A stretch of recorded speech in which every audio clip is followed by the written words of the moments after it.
Baik, silahkan lihat ke papan.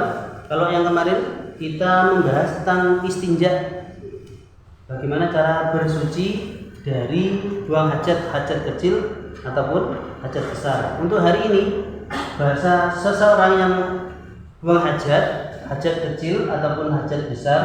Yang pertama saya menyebutkan tidak boleh ya setan ibu harus menjauhi, tidak boleh menghadap kiblat ataupun kebalikannya, ngungkuri kiblat.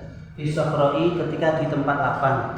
Kalau orang dulu mungkin bahasanya musoneh itu menuliskan dilihat dari kebiasaannya. Biasanya pas waktu hajat nggon kali, mungkin 1-2 masih melihat orang yang seperti itu nggih. Pas waktu pengin camping teng kali menemukan seseorang yang masih polos di rumahnya, tidak ada jalan mungkin. Maka pas waktu toyone telas kok ternyata buang hajatnya ataupun kita sendiri ngoten nggih. Ternyata ning tempat yang lapang niku tidak boleh menghadap kiblat. Kalau kiblatnya kita kan ke barat, mungkin keterangan di kitabnya yang lain. Di hadisnya pun juga lain. Karena Rasulullah kemudian contohnya menghadapnya ke lar kidul ngoten lho. Nah, ini kan karena menghadapnya ke barat, tidak boleh menghadap ke barat ataupun membelakanginya.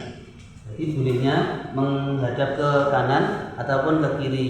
Nah, pertanyaannya, Pak, lah pas waktu kita ke WC umum ternyata yang buat WC ini pun menghadap ke kiblat, bagaimana? Kalau nanti kita menghadapnya ke kanan ke kiri, orang malah masuk ke tempatnya malah mecer-mecer, untuk akhirnya dengan terpaksa. Kalau ini kan keterangannya bisa tempatnya di tempat lapang.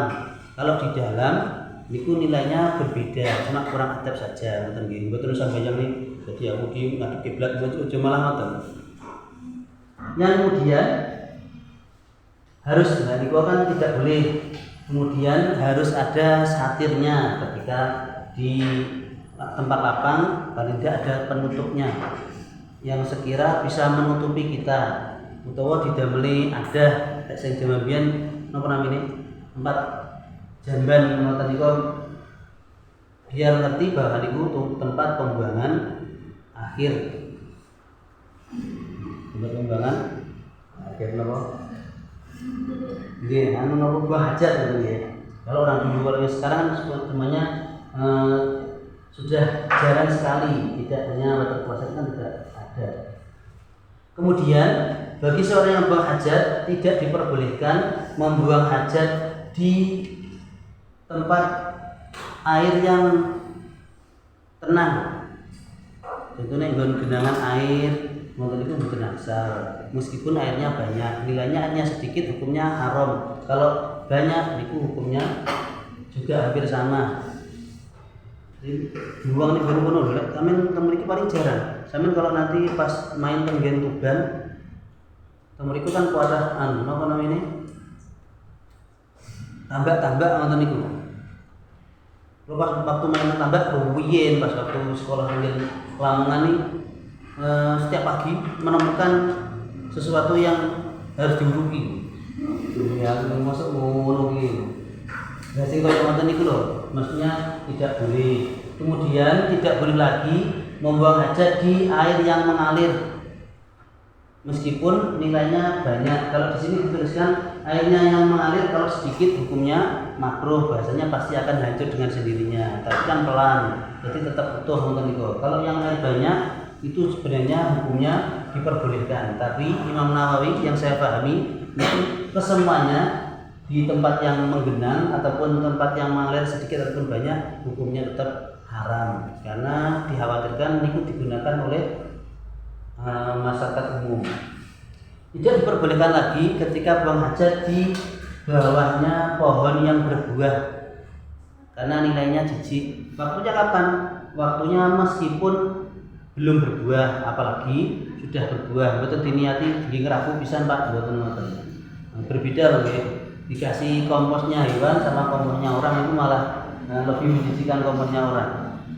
Kalau kita contohnya kerja di seseorang disuruh ngeruk tletong ngoten niku, buang tenggen sawah mungkin hal yang biasa toh.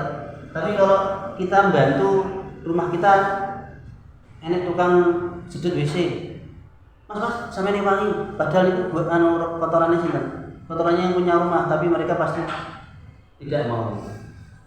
Mungkin tidak diperbolehkan.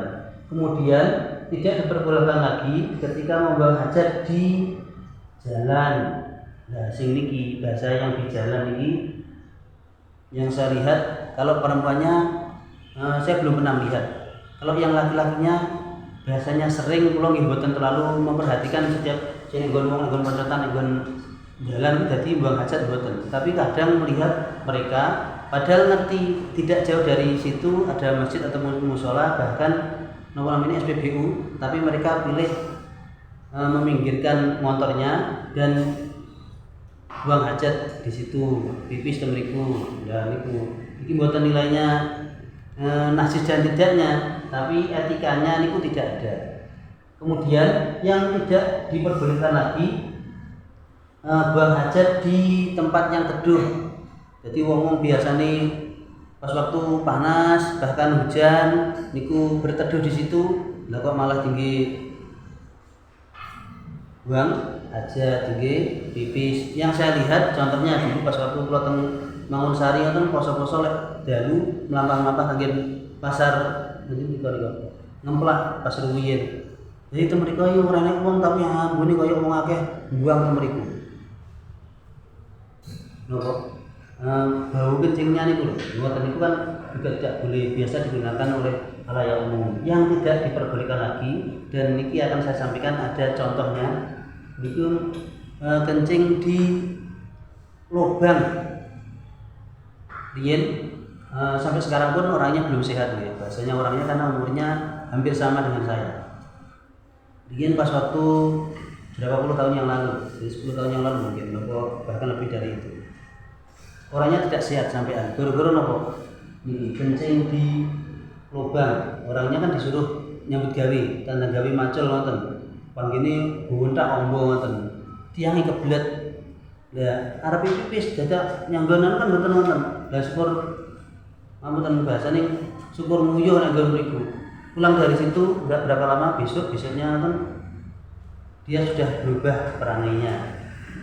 Tidak bisa menyebutkan namanya, dia menyebutkan namanya yang berbeda dengan bahasa yang berbeda. Nggih, lha ngoten niku. Karena Rasulullah sendiri menyampaikan kencing di lubang niku tidak diperbolehkan. Sebab biasanya lubang-lubang niku tidak sedikit tempat untuk bersemayamnya setan ataupun jin nggih. Jadi kalau ade ngeten iki omah kono omahe renane ngoten-ngoten niku. Dadi mboten usah. Makanya enten sing nilainya enggak oleh meludah di sembarang tempat, dikhawatirkan. Nek sini ini memang benar-benar ada. Saya sampean pengen lihat orangnya cuma tak itu dia bro. Kalau mau ndak nyedet ndak sampean pengen ningali mboten napa eksperimen ya, tapi maksudnya dicontohkan seperti itu. Nah, ini kalau sampai yang seperti itu mawon Rasulullah membahas. Karena napa enten wahini.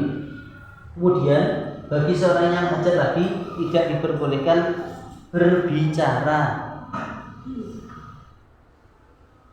Enten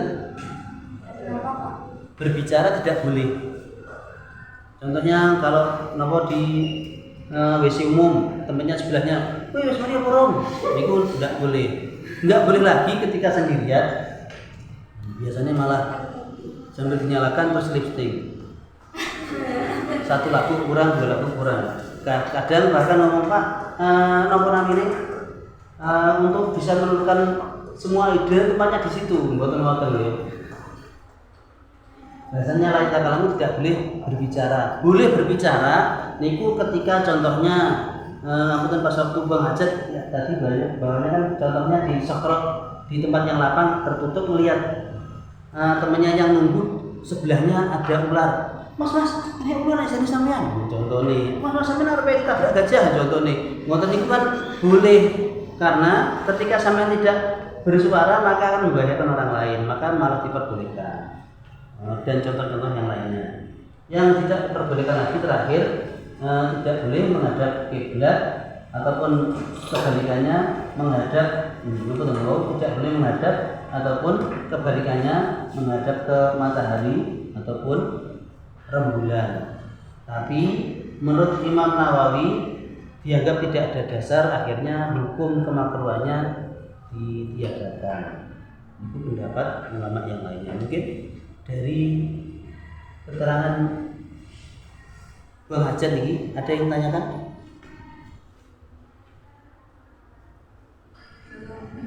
Semuanya paham? Kalau semuanya paham, saya cukupkan. Terima kasih.